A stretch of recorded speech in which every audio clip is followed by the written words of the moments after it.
Chapter 1. The oriental dining room of the Grand Tranquility Resort was all white linen and silver sparkle, alive with the rustle of tuxedos, champagne flutes, and the soft thrum of a string quartet near the orchids. Outside, the monsoon rain clattered gently on the glass windows of the Clifftop Hotel, sealing the guests in a luxurious cocoon high above the sea. Table 12 sat closest to the far window, round, elegant, and this evening uncomfortably silent, precisely 8:15 p.m. As the waiters swept past with duck à l'orange and sea bass in lemon butter, a sudden cry sliced through the harmony of the room. A woman stood, trembling, her napkin fallen. He's not breathing!" Heads turned, guests stood, and the man slumped over his plate at table 12, motionless, his face pressed against a porcelain rim of untouched asparagus. Within seconds, the dining room was chaos. "Someone! Fetch the doctor! Don't move him! Don't touch anything!" Hotel staff scrambled toward the scene. The quartet stopped mid-note. Even the rain outside seemed to hush. By 8:23, the resort's in-house physician, Dr. Fabian Luxmore, had arrived, breathless and soaked with sweat, his spectacles fogged. He knelt, checked the pulse, opened the man's collar, and murmured, "He's gone. Cardiac arrest. Sudden, likely instant." There was a collective gasp, then a hush as the victim's identity trickled through whispers. Mr. Aldous Berwyck, a well-known art dealer from London. Wealthy, recently remarried, and some said carrying more enemies than friends. Though tonight he dined alone. No sign of struggle, no visible wound. The wine untouched, just dead. The maitre d', pale as the linens, ushered the remaining guests out, but one man lingered by the wall, arms folded, his eyes quietly scanning the abandoned table.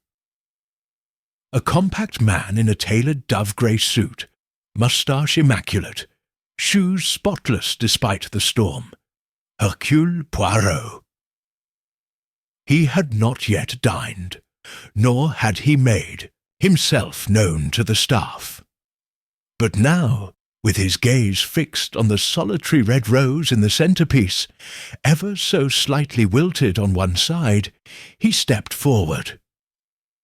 "Mon Dieu," he murmured, his voice gentle. "A man dies in the middle of the hors d'oeuvres, with not a soul touching him. How curious!" Dr. Luxmore looked up, startled. "Are you with the hotel?" "I am with the truth, monsieur," Poirot replied. "And it appears tonight truth and dinner will both arrive cold." He stepped around the table slowly, observing. The silverware lay untouched, yet the soup spoon bore a faint smear. The wineglass was still half full, but a lipstick stain marked its rim. Odd, Poirot thought. Mr. Berwyck had dined alone. Then he saw it, beneath the table. A single paper placecard, trampled by a heel. Faintly printed in looping cursive, Mrs. L. Berwyck Poirot retrieved it delicately and turned it over. A smudge of deep red lipstick marked the back. "Curiosa still," he murmured and looked toward the maitre d'. Was this man not dining alone? "He was supposed to," the man stammered. "His wife cancelled last minute, sent word through the concierge. And yet—" Poirot held up the card. "She was here. At least her lipstick was." Outside, thunder rumbled low across the cliffs. Inside, Poirot's eyes narrowed at the soup spoon. "The man is dead," he said softly, "but the table is alive with lies." Chapter 2. The storm had grown heavier. hammering the great windows of the Grand Tranquility Resort with wind and sea spray, as if nature itself wished to storm the cliff-top dining hall. Yet inside, the chaos had faded into the hush of whispers and the rustle of retreating footsteps. The body of Aldous Berwyck had been removed discreetly through the rear, shielded from the eyes of remaining guests. Hercule Poirot stood alone at table 12, one hand resting lightly on the back of a velvet chair. The maitre d' had returned to supervise the clean-up, but Poirot waved off the hovering staff. "I will not be long, monsieur," he said. "The soul has departed, yes, but the truth, it lingers." He leaned closer to the soup spoon again, examining the faint residue along its edge. Not a broth stain. A powder, white, clinging to the silver in a fine rim. Poirot's brows lifted ever so slightly. "Dr. Luxmore," he called, beckoning the resort's physician back to the scene. "A moment, if you please." Luxmore, still flushed, approached with a wary glance at the table. Poirot gestured to the spoon. "Would you say this residue is natural?" The doctor squinted. "Looks like powdered sedative. Perhaps something slipped into the soup. But the soup was not eaten." Poirot turned, eyes glinting. "And yet something was administered." The physician frowned. "You suspect poisoning?" Poirot tilted his head. "I suspect cleverness, which, as we both know, can often be fatal." Before the doctor could respond, the maitre d' interrupted with a quiet cough. "Monsieur Poirot, there is someone asking for you in the lobby. A guest, I believe." Poirot raised a brow. "Curious. I do not believe I've announced myself." He left table 12 in the doctor's hands and made his way down the corridor, past oil paintings and warm sconces that failed to banish the building tension from the air. The storm rattled the windows in their frames. At the far end of the lobby, a figure stood stiffly beneath a brass chandelier. He was tall, trim, with pale skin and a crisp navy suit that seemed unbothered by the weather. Not a drop of rain touched his shoulders. His shoes, black leather, gleamed, without a single splash of mud or water. The man stepped forward, extending a gloved hand. "Monsieur Poirot, I'm Trevor Lennox, assistant to Mr. Berwyck. Or rather, I was." Poirot shook the hand politely, but did not smile. "I note you have come in from the rain, and yet your shoes are untouched. This suggests either magic, or that you were already in the building when the storm began." Lennox hesitated. I came up from the lower spa. There's a staff corridor connecting it to the main wing." "Ah," Poirot murmured. "Convenient. And were you expected at dinner?" "No, Mr. Berwyck dined alone." He paused, then added, as he often did, he was not a man who enjoyed company, not even his wife's. Poirot gave a small nod. And yet tonight she was to dine with him. The card remains. Her lipstick marks it. Lennox looked startled. She cancelled, said she was unwell. Poirot watched him carefully. "She told you this directly?" "No, the concierge did. But if she was there—" His voice trailed off. "She was," Poirot said, stepping closer. "Or someone wished it to appear that she was. Tell me, Mr. Lennox, did your employer receive any unusual correspondence today?" Lennox hesitated, then reached into his coat and produced a sealed envelope. "This arrived just before dinner. I haven't opened it. It was slipped under our suite's door." Poirot took the envelope with a faint frown. There was no return address, just a single initial scrawled in red ink. He examined the flap. It had been sealed with wax, broken now where the concierge had evidently tried to see inside. Poirot turned it over in his gloved hands. M.A.M. Not the wife, whose name is Leona. Not the assistant. Not the hotel staff. He opened it. Inside, a folded page. The handwriting was small, precise. Meet me after dinner. Bring no one. I know what you did with the painting. Poirot's eyes narrowed. And so we begin to peel back the canvas. He looked up at Lennox, whose face had gone pale. Do you know what this refers to? Poirot asked. Lennox swallowed.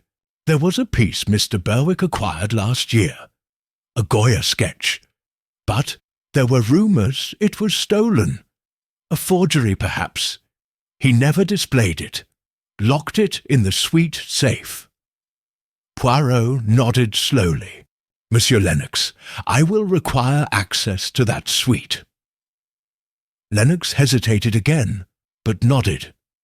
Of course, it's on the 3rd floor, room 312. As they turned down the hallway, Poirot paused. You were quite quick to offer help, monsieur. That is admirable. But be careful. When one is too eager to assist in a murder investigation. He smiled gently. It sometimes suggests they know where not to look. The corridor lights flickered above them. In the distance, the elevator bell rang softly. Once, then twice. Poirot turned toward the sound, but the corridor was empty. Behind him, Trevor Lennox shifted uncomfortably in place. Chapter 3. Room 312 was located at the far end of the resort's east wing, a corner suite with its own balcony overlooking the sea, though tonight the view was no more than storm-tossed blackness. Poirot paused just outside the door, taking, in the scuffed brass number plate, the faint scent of cigar smoke lingering in the corridor, and the marks around the keyhole, recently used but not recently cleaned. Trevor Lennox produced a key from his jacket and hesitated. Poirot noted the slight tremor in his hand. Courage, monsieur. The truth is not as frightening as its absence. The door creaked open. The suite inside was dark, save for the flash of lightning filtering through gauzy curtains. Lennox flicked on a lamp. Warm amber light spilled across the sitting room, well appointed yet lived in. A velvet blazer tossed carelessly on a chair. A book spine cracked open on the coffee table, the remains of a brandy glass on the sideboard. Poirot entered slowly, absorbing the atmosphere with a frown. A man of wealth, yes, but of tension also. He read, yet left the page half-finished. He drank, yet did not rinse the glass. This is not a man at ease. He moved to the writing desk. On it lay a newspaper, folded open to an article marked in the margin. Forgery ring dismantled in Paris, 2 still at large. Poirot tapped the page lightly. I do believe, monsieur Lennox, that your Goya sketch has just raised its voice. Lennox didn't reply. Poirot turned to the suite's bedroom. Inside, the space was cleaner, more neutral. Twin suitcases sat near the armoire. One larger, rimmed in crocodile leather. The other, smaller, floral patterned. A woman's Poirot approached them both. And so Madame Berwyck was indeed sharing this room, despite her absence tonight. Lennox shifted in the doorway. They had separate beds, often, tensions. She stayed with friends last night, but left her things. Ah, but tonight she was expected. That much is clear. Poirot's fingers hovered over a bottle of perfume, left on the vanity. He lifted the stopper and inhaled lightly. Vanilla, lilac, and beneath it something bitter. He replaced the stopper. Not the kind of scent that pairs with forgiveness. He opened the wardrobe. Inside hung a series of silk gowns and tailored suits. But near the back, wedged between two coats, was a slim black envelope. Poirot plucked it free. No seal. Inside, another note, this one typewritten. You think you can hide behind money. I will see you stripped of everything. Handed it to Lennox without a word. The man paled again. This wasn't here earlier. Perhaps not, Poirot said. Or perhaps you only looked where you wished to see. He turned his attention to the bedside safe. It was a modern lock, embedded into the wood, requiring both a code and a key. The code panel bore faint smudges. 4196. Poirot reached into his pocket and produced a handkerchief. Gently, he tried the sequence. The safe clicked. Inside lay a dark velvet pouch. Poirot opened it carefully. A sketch, framed, aged, but too pristine. The paper was firm, the lines perfect, almost too perfect. He held it up to the light. The Goya signature was clear, bold, but Poirot's eyes narrowed. No patina, he murmured. No foxing. And the ink. Look here, monsieur. See how it bleeds slightly at the edges. This was done recently. Within the year. Lennox's voice was tight. So it's a forgery. Poirot replaced the sketch in its pouch. It is worse than that. It is a forgery passed off to the world as real, and now tied to a man's death. From the hallway, a knock interrupted them. A voice, soft, tentative. Mr. Lennox, are you inside? Poirot's eyes flicked to the door. Madame Berwyck, Lennox whispered. Poirot strode to the door and opened it. There stood Leona Berwyck. Late 30s, elegant, with auburn hair pinned into a chignon, now dampened by the rain. Her eyes were rimmed with dark circles, and her pearl earrings trembled slightly as she blinked. I heard what happened, she said, voice barely above a whisper. I was in the drawing room when they told me. I don't understand. Aldous was fine at lunch. Poirot gestured for her to enter. She stepped inside the suite slowly, her eyes landing on the safe, still ajar. I told the concierge I wasn't feeling well. I didn't come to dinner. Poirot nodded. And yet your place was set. Your name card, your lipstick. She froze. Poirot's voice remained soft, but firm. Someone wished it to appear that you were there. Or perhaps you were, briefly. I wasn't, she said quickly, too quickly. I swear She broke off. Poirot took a step forward. Madame, you were seen. A guest observed a woman leaving the vicinity of the dining room just before the alarm was raised. She wore a dark shawl. Would you say that matches your ensemble this evening?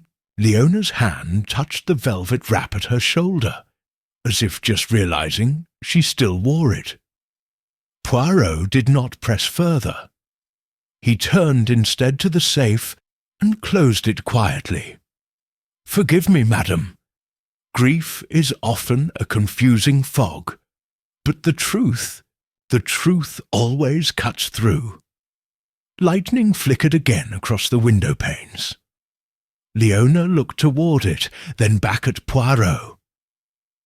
There are things, she said softly, that my husband didn't want anyone to know. Poirot smiled faintly. Yes, madame, and some of them, I think, are still very much alive. Chapter 4. Leona Berwyck sat in the suite's armchair, back straight, fingers laced tightly in her lap. Outside, the storm grumbled on, but within the warm glow of the room, the silence stretched, measured, uneasy. Poirot watched her carefully, seated across from her with his legs crossed neatly, his gloves removed, hands resting on the silver head of his cane. Lennox hovered by the window, visibly restless, though he said nothing. Leona's voice finally broke the quiet. My husband was difficult, charming when he wished, but never gentle. He controlled everything. The paintings, the staff, the finances, even me. Poirot inclined his head. Madame, it is not for me to judge the nuances of a marriage. But when a man of means dies suddenly, and his wife is seen near the scene, the details, they matter. She flinched, ever so slightly. Didn't kill him, she said quietly. But I wasn't with friends either. I went walking alone. The storm was building, and I didn't want to be in the room. Did you return here before or after his death?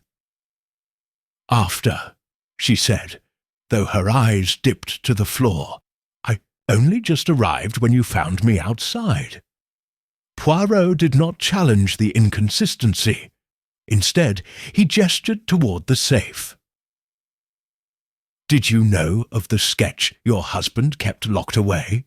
Leona shook her head. No, I knew there was something in that safe, something he valued, but he never told me what.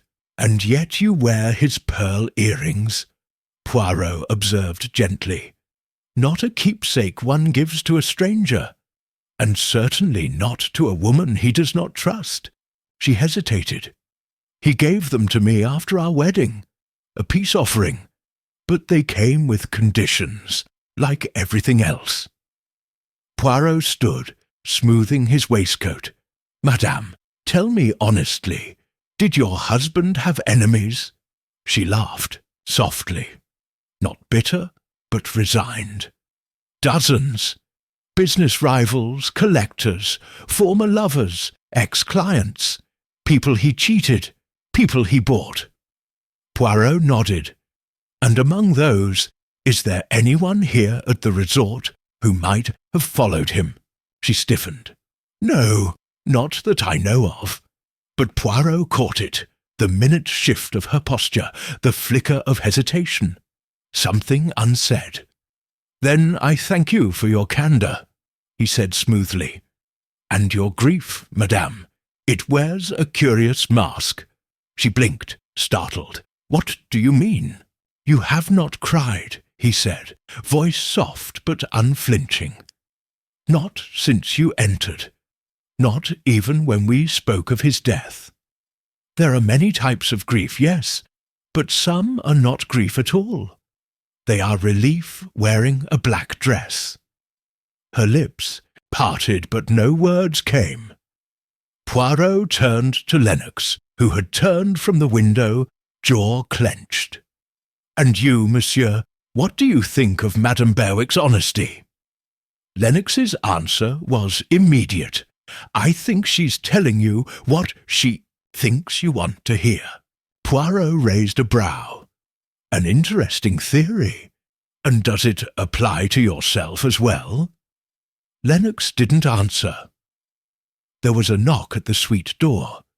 Poirot opened it to find the concierge, nervously wringing his hands. Forgive the interruption, monsieur, he murmured, but the lady in suite 307, Miss Thelma Riverton, she says she must speak with you. She claims she saw something during dinner. Poirot's interest sharpened. I will join her directly, merci. As the door closed, Poirot turned to Leona one final time.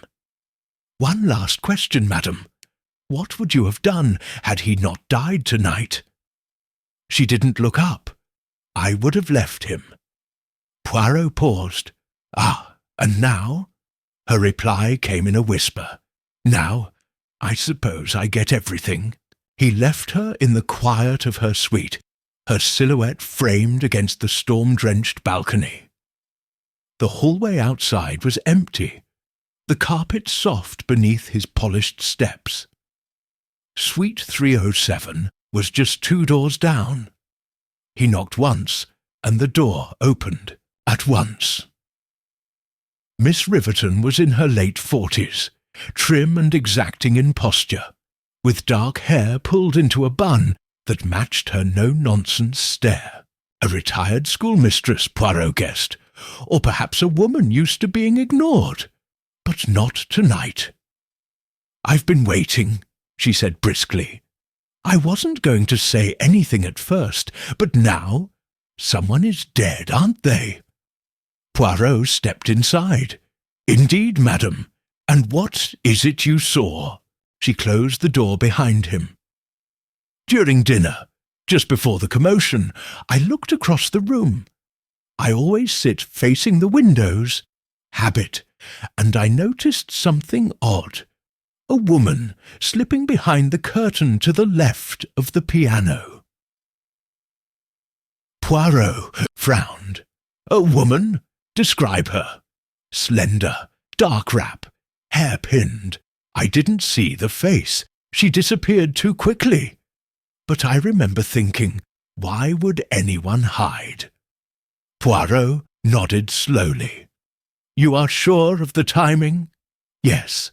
Minute or two before the shouting began.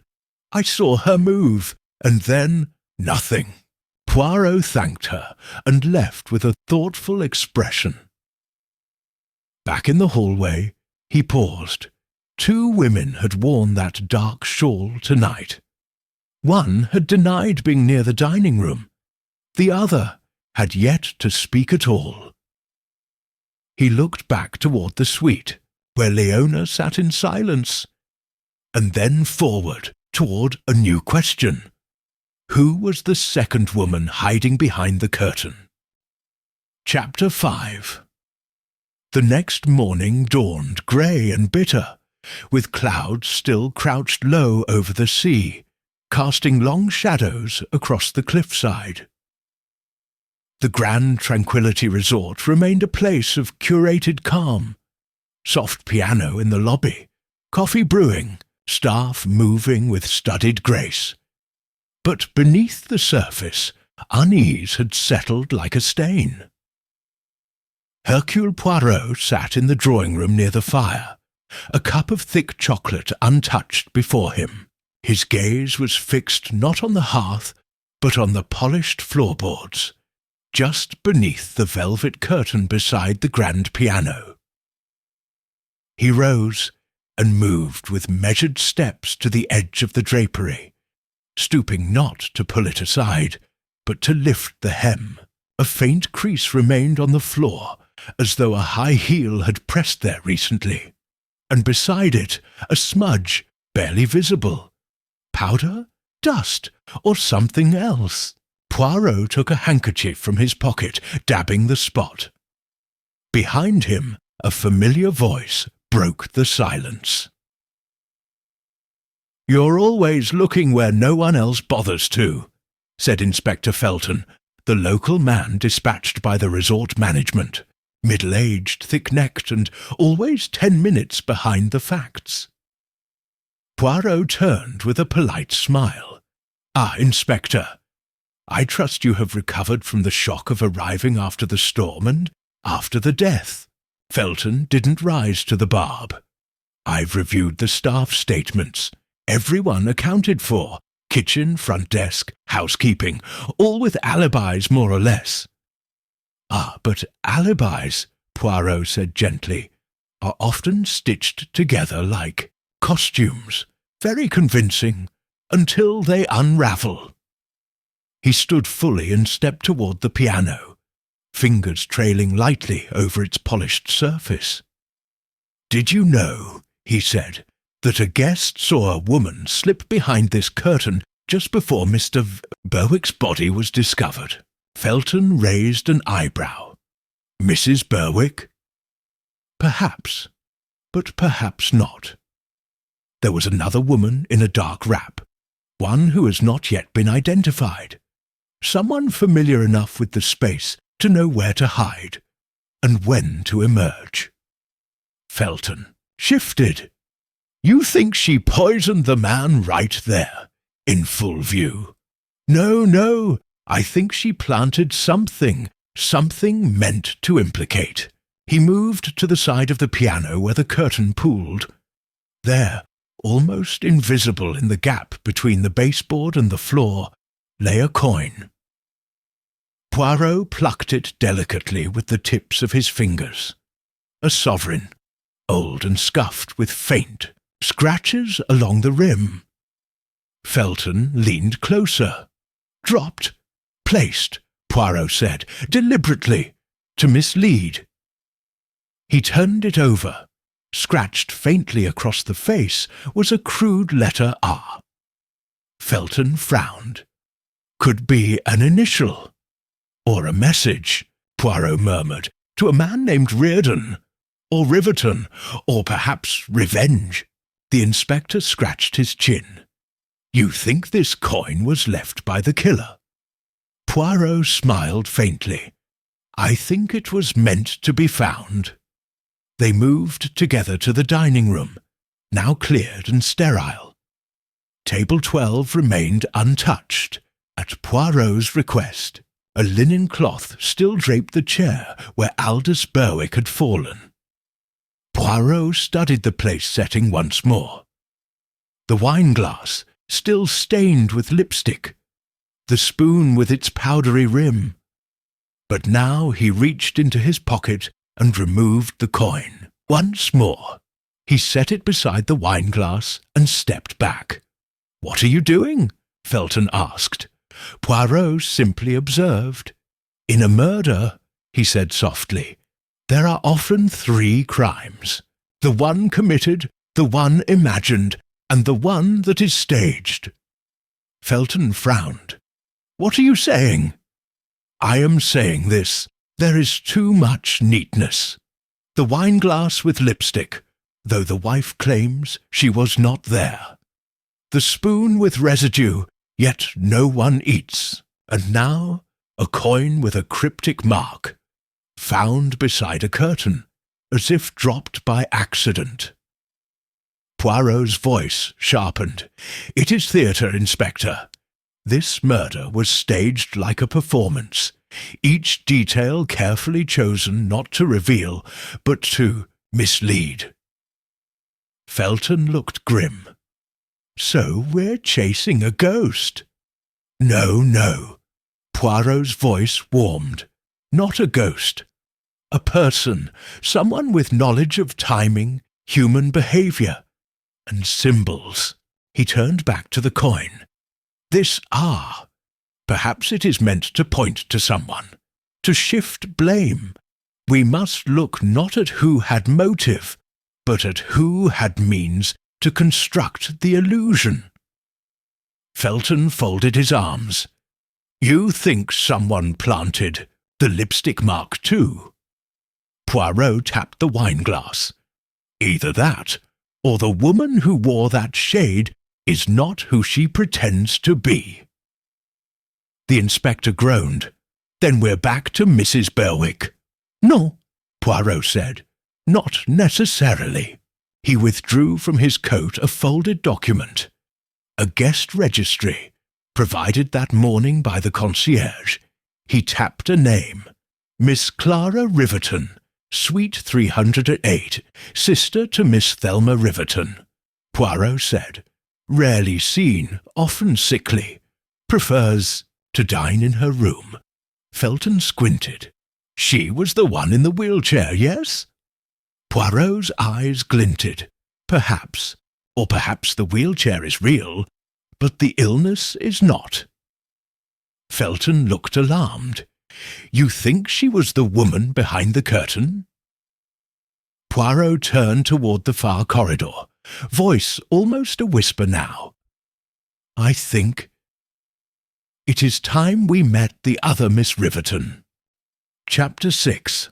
The hallway leading to Suite 308 was hushed, carpeted in deep burgundy, with golden sconces casting long shadows across the doors. As Poirot and Inspector Felton approached, the only sound was the faint ticking of a grandfather clock, somewhere deeper within the resort, steady, unhurried, as though marking time for a different world entirely. Poirot knocked softly. The door opened not by a servant, but by Miss Thelma Riverton herself. She stood stiffly in her maroon housecoat, hair still impeccably pinned, though her eyes flicked from Poirot to the inspector with a trace of alarm. "Back again, monsieur?" she asked, guarded. Poirot inclined his head. "With apologies, mademoiselle, but I wish now to meet your sister." There was a pause, a brief flash of calculation in her eyes. "She's resting," Thelma said crisply. "She doesn't receive guests." Poirot's voice remained gentle. "And yet she may have already received a murderer." Thelma stiffened. "I beg your pardon." "She was seen," Poirot continued, "or at least someone matching her description, slipping behind the curtain just before Mr. Berwyck was discovered dead. Slender, dark wrap, pinned hair. Clara has barely left the room in 3 days. "Ah," Poirot murmured, "and yet last night she appears to have walked." Thelma hesitated, then opened the door wider. "Very well, but if she tires easily, I'll ask you to leave." Inside, Suite 308 was dim and faintly scented with lavender. The curtains were drawn, muffling the grey daylight. A wheelchair sat beside the writing desk, and in it, draped in a cream shawl, was Miss Clara Riverton. She was pale, yes, but not deathly so. Younger than Thelma by perhaps 10 years, with auburn hair fading into silver at the roots. Her eyes, sharp, intelligent, studied Poirot with an expression that suggested she'd been expecting him. "Clara," Thelma said, smoothing her sister's sleeve, "this is Monsieur Poirot. He's investigating the tragedy." Clara nodded, faintly. "So I've heard." Poirot stepped forward. "Mademoiselle Riverton, forgive my intrusion. I am curious about your evening yesterday." "I was in bed," she said calmly, "reading. The storm gave me a headache." Poirot gestured to a tray on the nightstand. A silver teapot, half full, a biscuit wrapper, and a folded linen napkin. No dinner service. I wasn't hungry. Not even tea in the dining room. No. Poirot smiled faintly. "You are precise, mademoiselle. But the staff record shows your room service was delivered at 7:23. The same time a woman matching your frame was seen near the piano." Clara's gaze didn't waver. "You think I was there? Think someone wanted us to believe so?" She looked down. "People see shadows and turn them into ghosts." Poirot moved past her chair, eyes scanning the room. On the vanity sat a velvet jewellery box, slightly ajar. Inside, a single earring, ruby, vintage, its pair missing. He tapped the lid. "This piece, it is rare. A gift, perhaps." Clara hesitated. "Yes, from someone long ago." Poirot turned, his voice sharpening just slightly. "From Aldous Berwyck?" The room stiffened. Thelma opened her mouth, but Clara spoke first. "Yes, she said softly. Many years ago. Before Leona. Before all of it. Poirot stepped back, folding his hands behind his back. Then he knew you were here. No, Clara said. He didn't.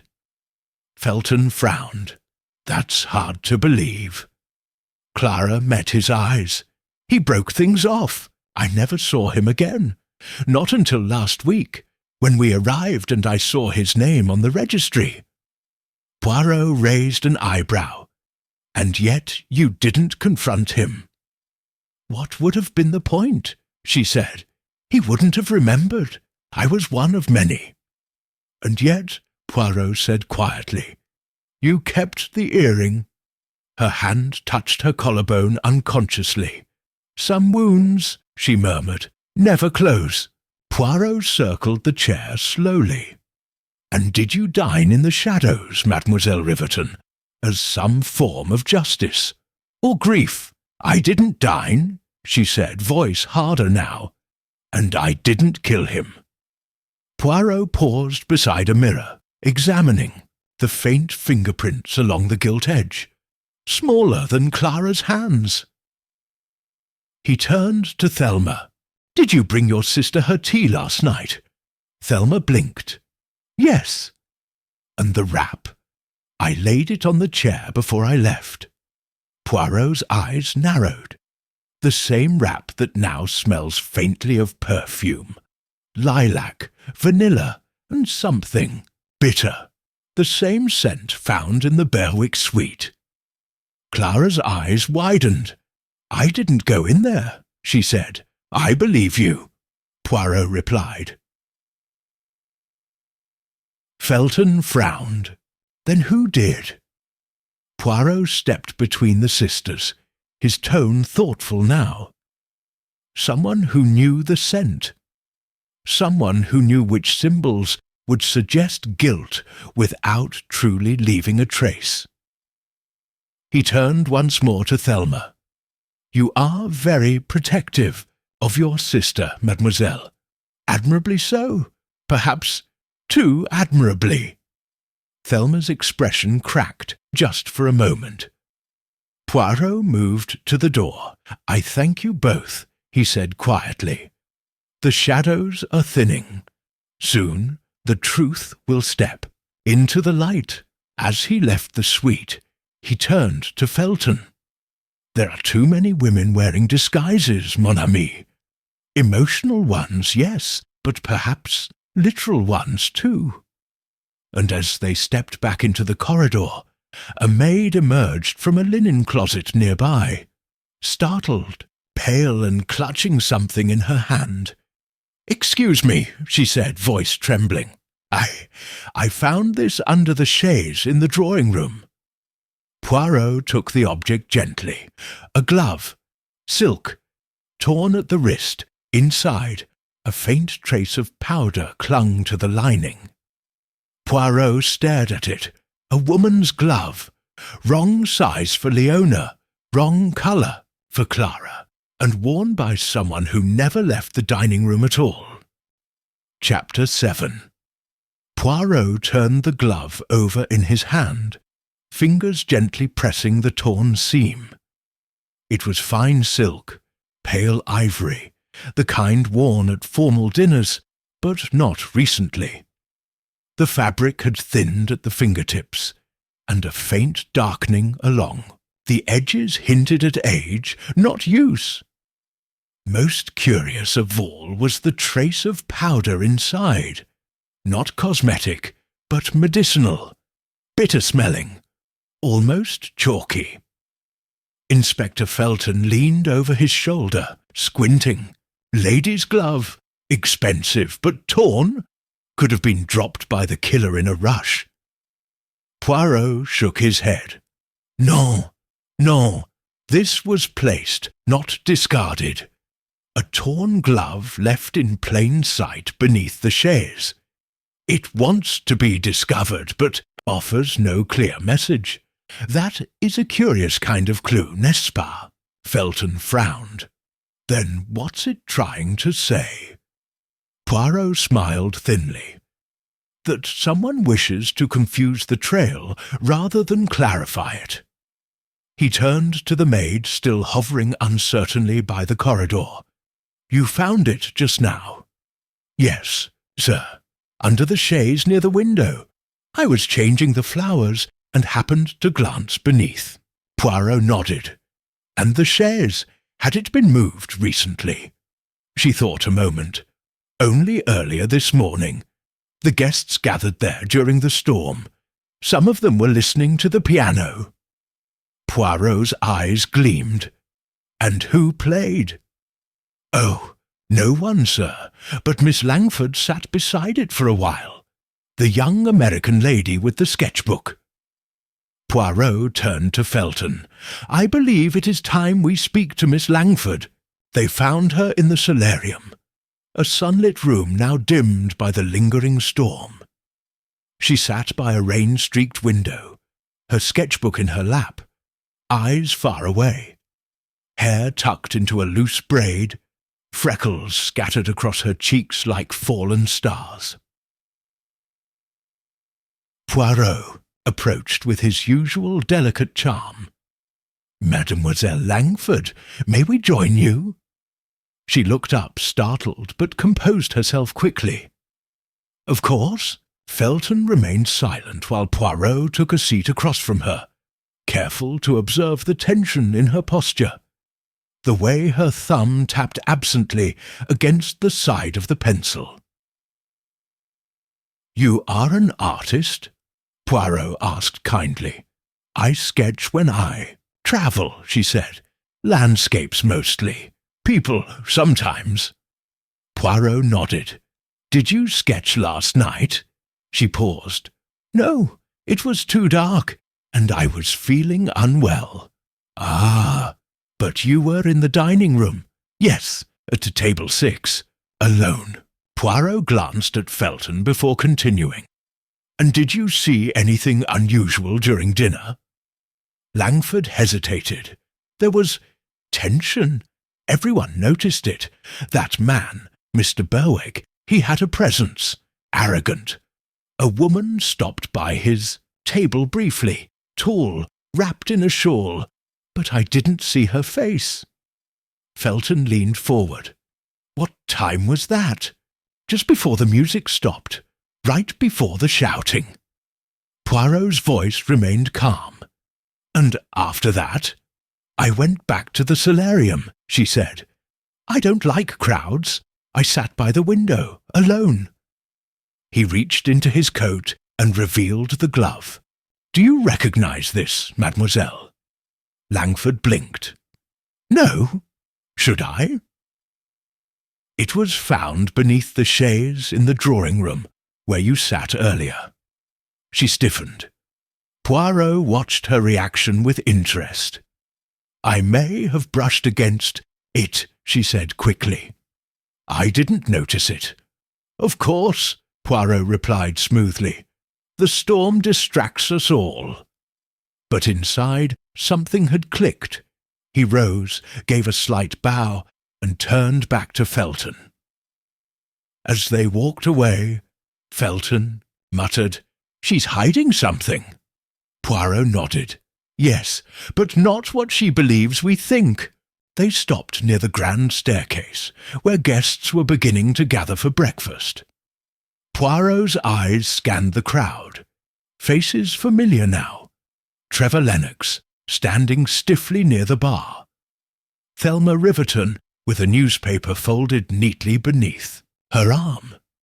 And at the far end, Leona Berwyck descending the stairs, dressed impeccably in black. He stepped aside to let her pass, but her eyes locked with his briefly. "No grief, only calculation." Poirot murmured, "There is one more piece missing." Felton sighed. "We've got gloves, notes, coins, and lipstick, all signs, no answers." Poirot raised a finger. "No, no, Inspector. You see signs. I see symbols." He pointed toward the dining-room doors. "Each item tells us what the killer wants us to believe." Felton tilted his head. And what do you believe?" Poirot's gaze sharpened, that this was not a crime of passion, nor an accident. It was engineered, methodically, and the true motive is not in the moment, but in the past. They turned the corner and nearly collided with the concierge, who held out an envelope. "For you, Monsieur Poirot, left at the front desk. No name." Poirot took it carefully, opening it under the hall lamp. Inside, a single photograph. A man, much younger, standing beside Aldous Berwyck, both laughing, both holding glasses of champagne, but it was not the setting or the smiles that drew Poirot's attention. It was the detail in the background, a painting on the wall behind them.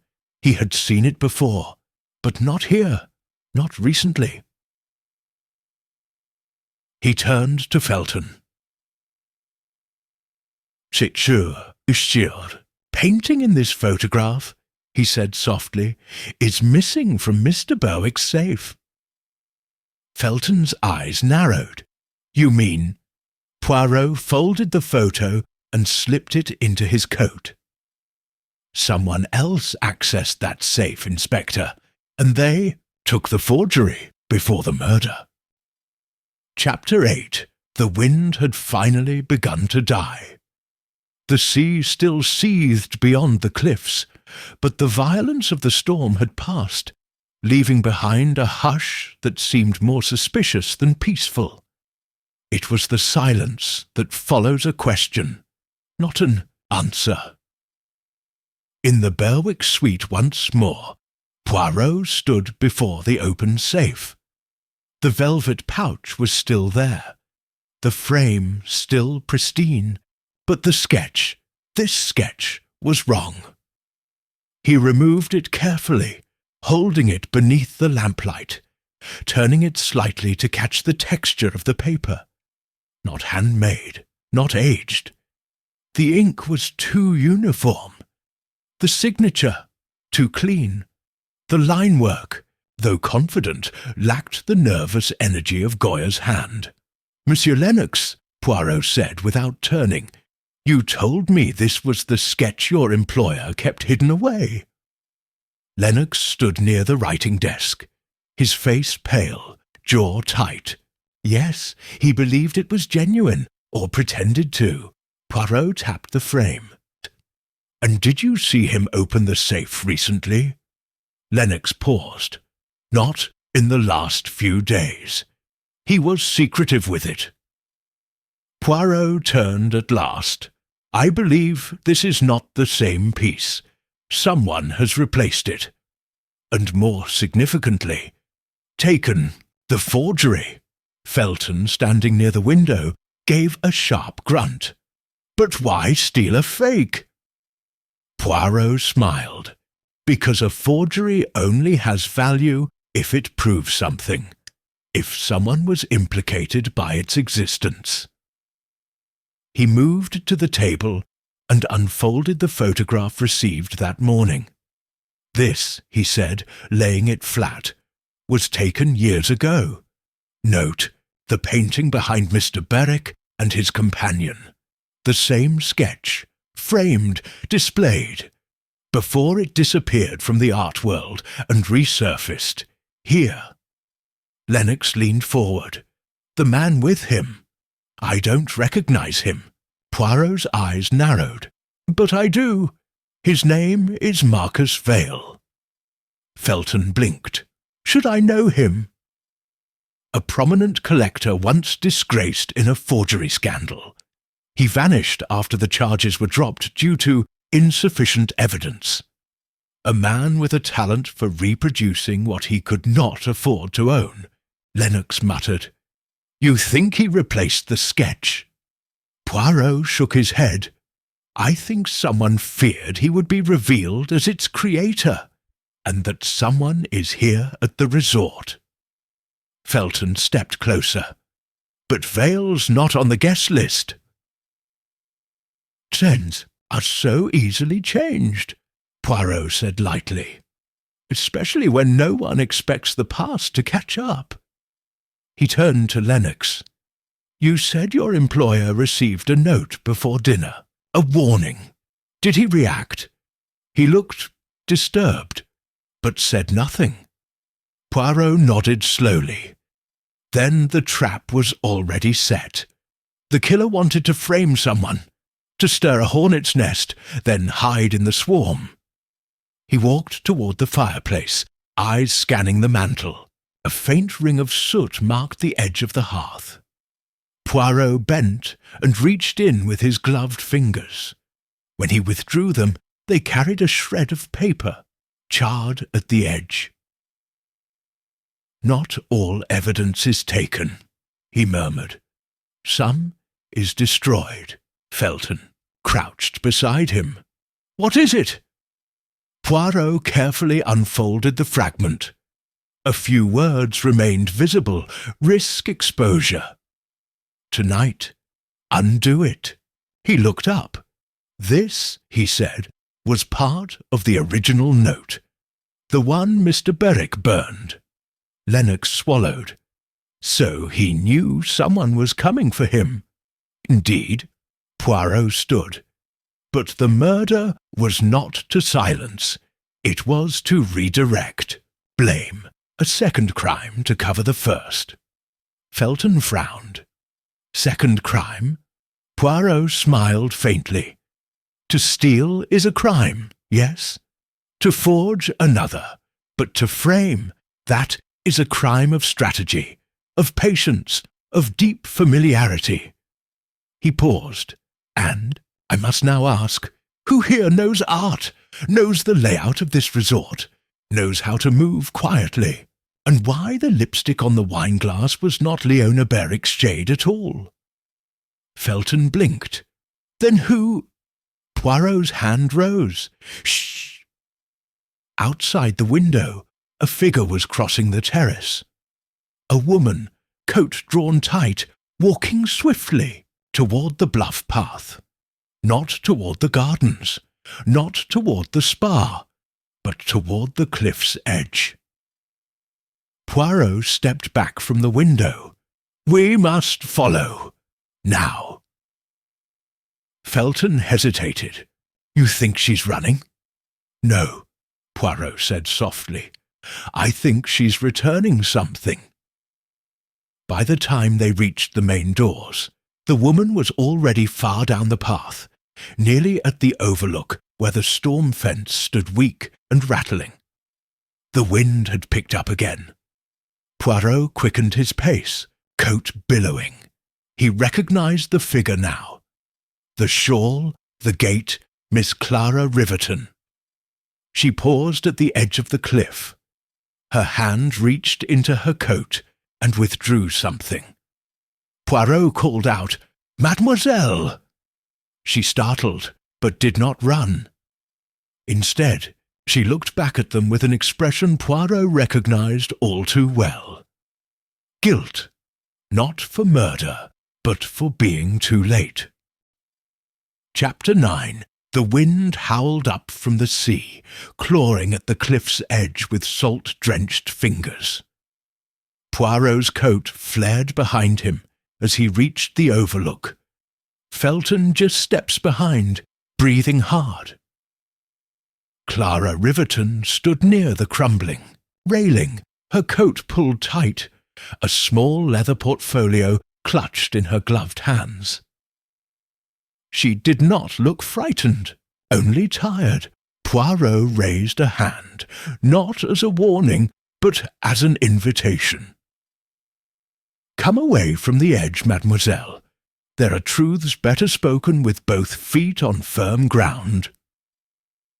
Clara turned slowly, the wind sweeping hair across her face, glanced toward the crashing surf below, then stepped back, retreating to the gravel path where the storm fence groaned in protest. Felton stepped forward, but Poirot stopped him with a look. What is it that you hold? Poirot asked gently. Clara looked down at the portfolio. Something that doesn't belong to me. Something I shouldn't have taken." She offered it to him. Poirot opened it slowly. Inside lay the Goya sketch, the real forgery, the one missing from the Berwyck suite. Unframed now. The paper creased, edges worn. It was no longer an elegant exhibit, it was evidence. "Where did you find it?" he asked. "In the linen cupboard," she replied. "Last night, after everything, I couldn't sleep. I walked to clear my head. The door was open. Someone must have stashed it there and forgotten to lock it. I recognized the sketch immediately." Felton scowled. "And instead of reporting it, you kept it." Clara looked down. "It was mine once." Poirot's eyes narrowed. "Explain." Her voice came quietly. "Years ago, before I met Aldous, I was involved with someone, a painter, a forger, really. He made a copy of a Goya and gave it to me as a gift.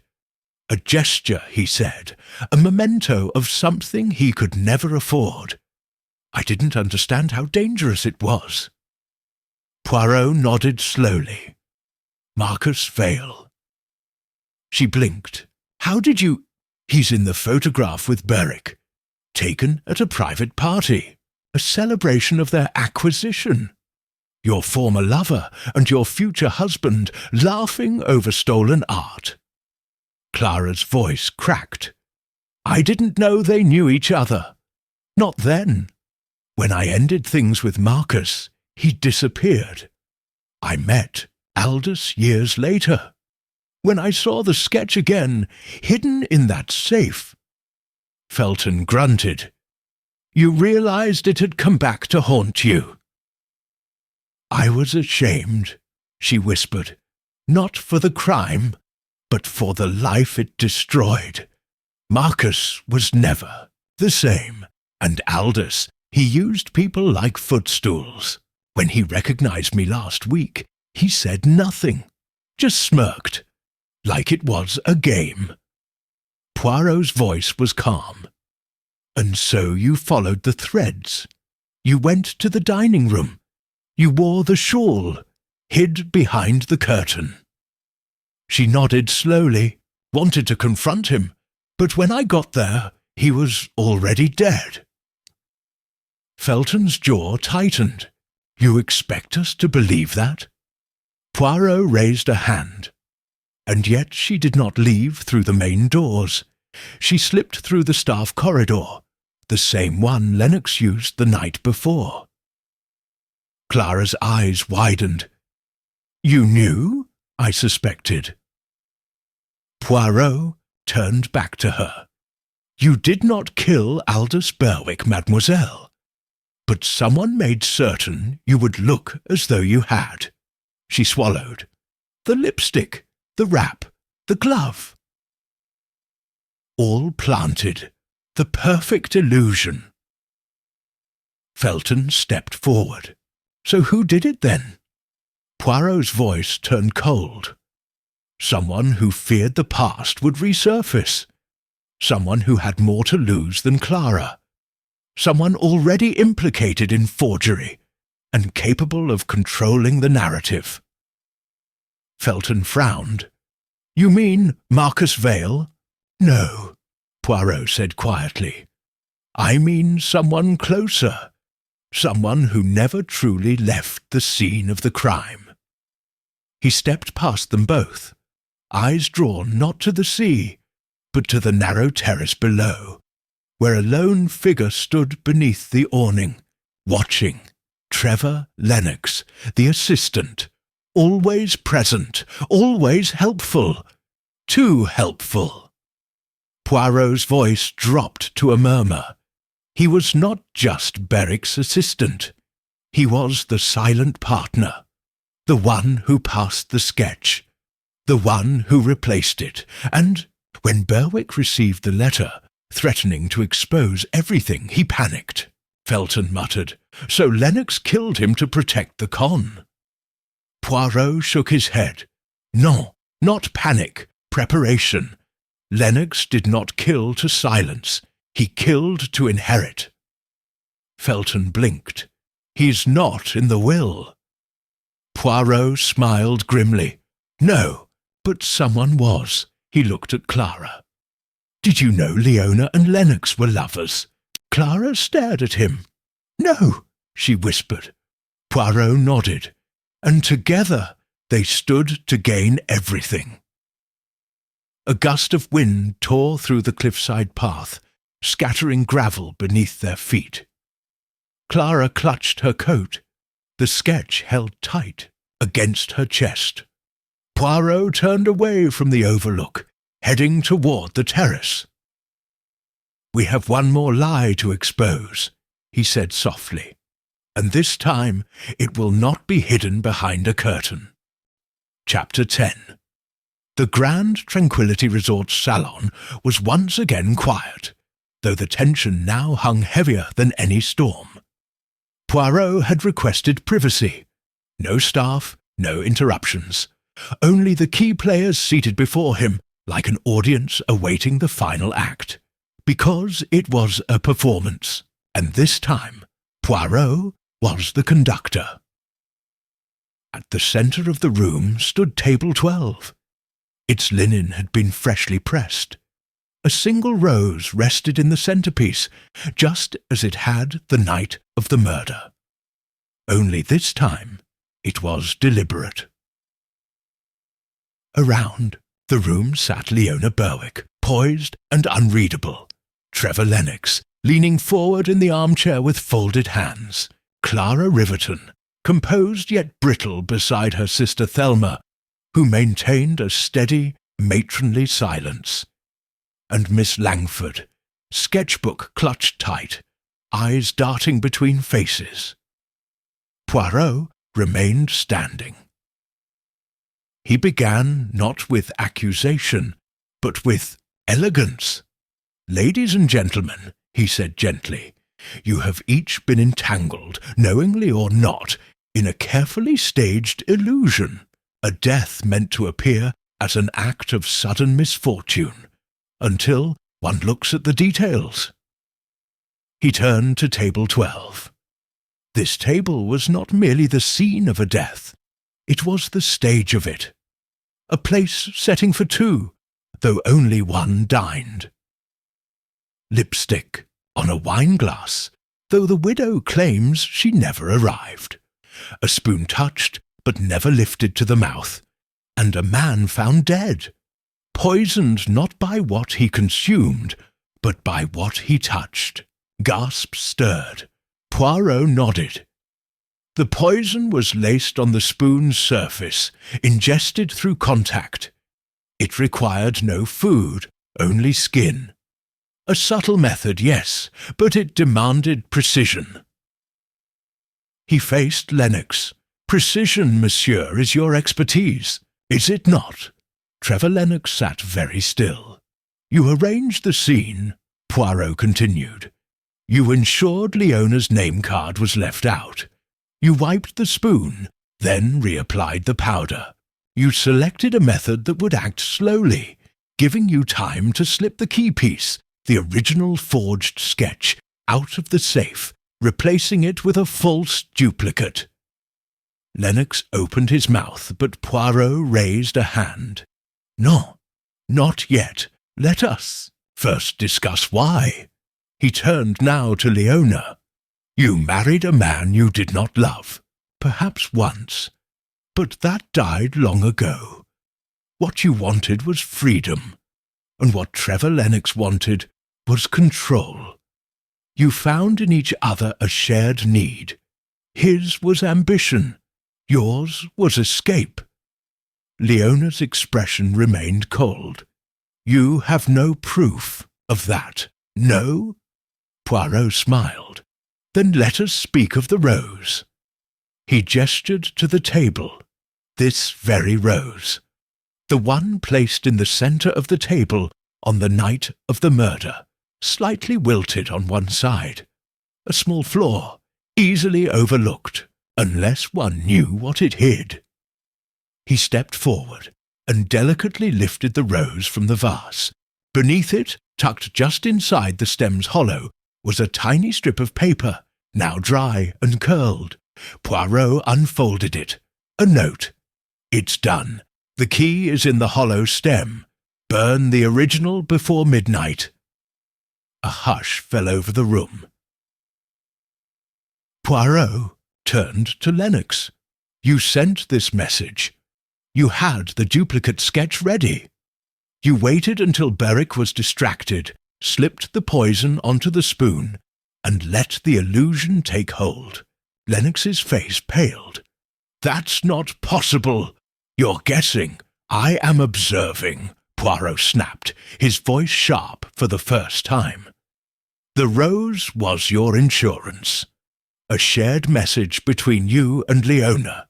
You used symbols, not words. You planted false clues, Clara's glove, the lipstick, the coin, each designed to lead suspicion elsewhere. He pivoted, but here is where your plan failed." Poirot pointed to Clara. She was never meant to retrieve the real sketch. She was supposed to remain quiet, buried under shame. But guilt is powerful. It moves the mind to act in ways you cannot anticipate. He turned again to Leona. "You planted the glove, didn't you? You borrowed Clara's wrap, dusted it with your own perfume, left the wineglass with your lipstick, knowing that suspicion would point to the jilted woman with a past." Leona said nothing. Her fingers curled slightly on her lap. Poirot's voice softened. "Madame, your hands tremble now, not from fear, but from the weight of what you have done." Felton stepped forward from the doorway, where he had waited silently. "We'll need to bring them both in." But Poirot held up a hand. "Not yet, Inspector. There is one more truth." He turned toward Miss Langford. The room shifted. "You saw more than you admitted," Poirot said gently. She blinked. "I—" Poirot nodded. "You saw the woman behind the curtain. You sketched her. I found the torn page in the wastebin outside your room." She froze. She was not Clara, not Leona. She was Thelma. All eyes turned. Thelma Riverton didn't move. Poirot stepped closer. "You retrieved the sketch from the linen closet, didn't you? You intended to destroy it. You thought it would protect your sister, but it was already too late." Still, Thelma said nothing. She never stopped protecting Clara. Poirot murmured, "Not even when it meant committing a crime herself." But Thelma finally spoke. "Not murder." "No," Poirot agreed, "but the theft, the concealment, the interference. You created the illusion of guilt so Clara would seem like a person with motive. You thought it would scare Berwyck into silence. And at last Thelma's voice cracked. I wanted him afraid. That's all." Poirot looked at Felton. "Now, Inspector, you may proceed." As the inspector moved to make the formal arrest, Leona finally spoke. "I never meant for him to die that way," she said quietly. "But Trevor said it had to be. Clean, quick." Poirot looked at her, a faint sadness in his eyes. "Murder, madam, is never clean. It leaves stains on the soul that no rain can wash away." Chapter 11. The arrest was quiet. Trevor Lennox did not protest as Inspector Felton clicked the cuffs into place, though his lips curled with a sneer that was almost pride. Leona Berwyck, by contrast, sat utterly still in her chair, her pearl earrings swaying as if in defiance of motionlessness. She had not wept, not when the truth was laid bare, and not now, as justice circled. Poirot stood a few paces away, not gloating, not triumphant, simply present. watching as the performance ended and real consequences began. "Do you want to know the worst part, monsieur?" Lennox said as Felton guided him toward the door. "He deserved it, every bit of it." Poirot's voice was calm. "No man deserves murder, monsieur. That is what separates justice from vengeance." Lennox chuckled darkly. And what of the years he spent manipulating others, buying silence, abusing trust? Poirot stepped closer. "And yet you used trust as a weapon. That is the greater betrayal, monsieur. Because those who deceive behind a smile, they tear at the soul, not only their own, but of everyone who believed in them." Felton opened the door. As the inspector led Lennox out into the corridor, Poirot turned to Leona. She had not moved. "You were his wife, madame, but not his partner." She looked up slowly. "You speak as though I had a choice." Poirot sat gently across from her. "Everyone has choices. You chose to stay. You chose not to walk away. And then you chose a man who offered an exit with a price." Her eyes glistened now, just barely. "You said it yourself. I didn't kill Aldous." "No," Poirot said softly, "but you set the match near the powder." For a moment, neither spoke. Then Leona drew a breath. Trevor said it would be painless. He even rehearsed the dinner. He knew how to place the spoon, when to call the doctor, how long to wait. Poirot closed his eyes for a beat. So precise. And yet, murder is never clean. It leaves fragments. Her voice faltered. "Will I be charged?" Felton, now returning, answered from the doorway. "That depends on how far the Crown Prosecutor wishes to pursue conspiracy. You may face complicity, or you may not." Poirot added, "But either way, madam, your freedom comes with a sentence of its own." She turned away from him. The room emptied gradually. Miss Langford slipped out in silence, sketchbook hugged to her chest. Thelma Riverton remained only long enough to brush her sister's shoulder, a touch of protection that felt now like apology. Clara did not follow her. Instead, she crossed the room to Poirot. "I believed it was my fault," she said. "All of it, for years. And last night I thought I had brought death here again." Poirot studied her. "You brought truth. That is no small thing." Clara's voice was quiet. "Will the painting be returned?" "The forgery." Poirot raised an eyebrow. "It will be archived. Its value now is in the lies it tells."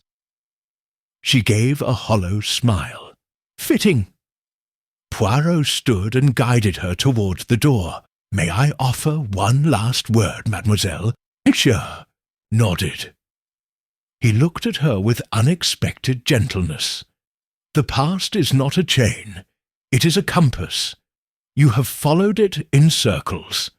Perhaps now it will lead you forward." She blinked once, then nodded and left. Only Felton and Poirot remained. The inspector sighed, rubbing the back of his neck. "Complicated case." Poirot chuckled lightly. "No, mon ami, only human. A man who collected art as trophies. A woman who traded security for silence. An assistant who dreamed too high. And a forgery that passed through more hands than truth itself." Felton shook his head. "And what about the coin? The glove? The lipstick?" "All placed with care. Disguises. The coin was a decoy. The glove belonged to Thelma." the lipstick Leona's.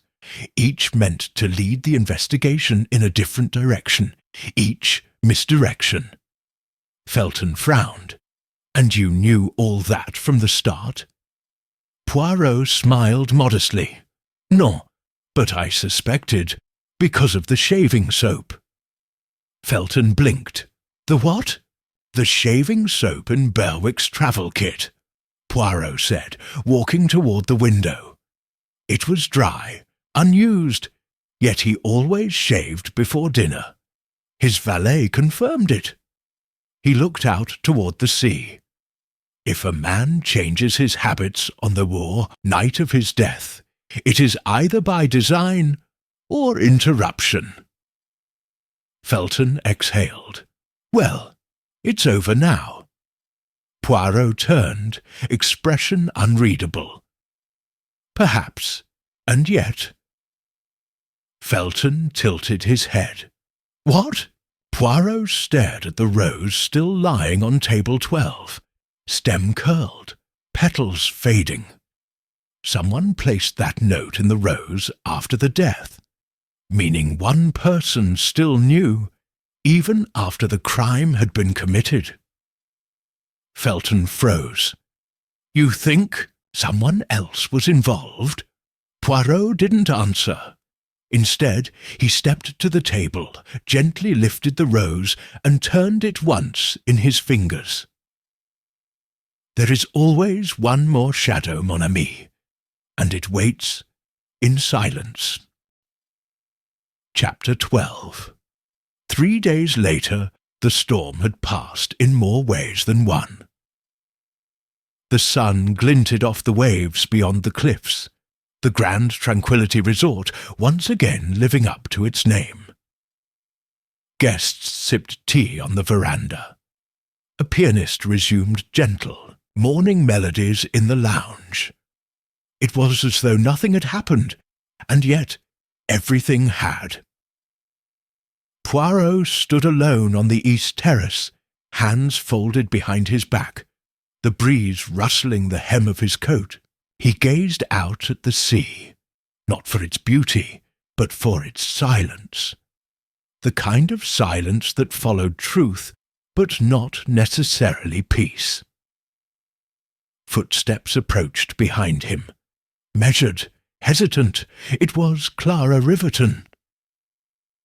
I wasn't sure you'd still be here, she said quietly. Poirot turned with a small nod. I often stay, mademoiselle. After the curtain falls, there is always one more detail waiting in the wings. She offered a faint smile, though it didn't quite reach her eyes. I wanted to thank you, she said. He raised an eyebrow. For accusing your sister, or uncovering your past. She gave a soft exhale. For seeing that I wasn't the only one with secrets. Poirot gestured toward a bench nearby. She sat. He remained standing, gaze drifting again toward the horizon. You know, he said, the most curious thing about this case was not the poison, nor the forged art, nor even the lies told to cover betrayal. He turned back to her. It was the timing. Clara frowned. The timing? Poirot nodded. Berwick died just after the first course was served. That placed the murder precisely between moments of transition, before wine was poured, but after the table had been touched by the staff. She tilted her head. You mean the window of opportunity? No, Poirot said. I mean the opportunity created. You see, the poison was not only placed on the spoon, it was replaced. He stepped closer, which means someone cleaned the evidence. After Berwick was dead. Clara's lips parted. But Trevor was under observation. From the moment the shouting began, he was never alone. But there was one person who slipped away. He paused, Do you remember, mademoiselle, when Thelma said she went to check on you that evening? Clara nodded slowly. And yet you told me you were asleep. Thelma never knocked. She never came in. Clara's eyes widened. You think? Poirot sighed. She did it to shield you, to redirect suspicion, to finish what Lennox started, and perhaps to leave you with the chance she never gave herself. Silence stretched between them, the kind that cannot be broken by explanation. Poirot continued softly. Thelma was a woman of order, rules, but beneath that, rage. Rage at Aldous Berwyck for what he did to you. Rage at Marcus Vale for vanishing. And when the pieces fell into place, she decided to act. She didn't kill him, Clara whispered. No, Poirot agreed. But she preserved the illusion. She ensured the lies held firm. Clara looked down at her hands. Will she be charged? That is not mine to decide. But she has vanished. Left the resort early this morning. The concierge said she paid in cash. No forwarding address. Clara closed her eyes. Poirot allowed the silence to settle. Then, as the waves crashed in the distance, he said, This case, mademoiselle, was about ownership, not just of art, but of guilt, of truth. Everyone wanted to hold the truth, but not everyone wanted to face it. She nodded, tears now threatening. What do I do now? Poirot looked toward the horizon one final time. You live, not as someone running from a forgery, but as someone forging her own life. That is all any of us can do. Clara stood. Her shadow crossed his for a moment, and then she stepped away, down the path toward the veranda, toward warmth and perhaps a kind of beginning. Poirot remained. A soft voice stirred behind him. It was Miss Langford, the sketch artist, standing in the doorway with her pad tucked beneath her arm. I did one more drawing, she said. Poirot turned. Ah, may I see? She opened the pad. It was a portrait, not of a face, but of table 12, empty, pristine. The single rose drooping in the vase, petals beginning to fall, but on the table, drawn faintly in pencil, was a spoon turned upside down. Poirot studied it for a long moment. A beautiful detail, he said softly. Langford hesitated. You don't think I— No, mademoiselle, he said with a kind smile. But you saw. And sometimes that is the most dangerous thing of all. She nodded, eyes darkening. Poirot returned his gaze to the sea. Murder, he said almost to himself, is rarely about blood. It is about control, about fear, about the quiet war between who we are and who we pretend to be. Langford waited a moment longer, then turned and left. Poirot remained alone. The breeze lifted the edge of his coat once more, rustling the rose petals on the bench beside him, faded now, but still clinging. He looked down at them, then whispered, Ah, but even a dying rose leaves its scent behind.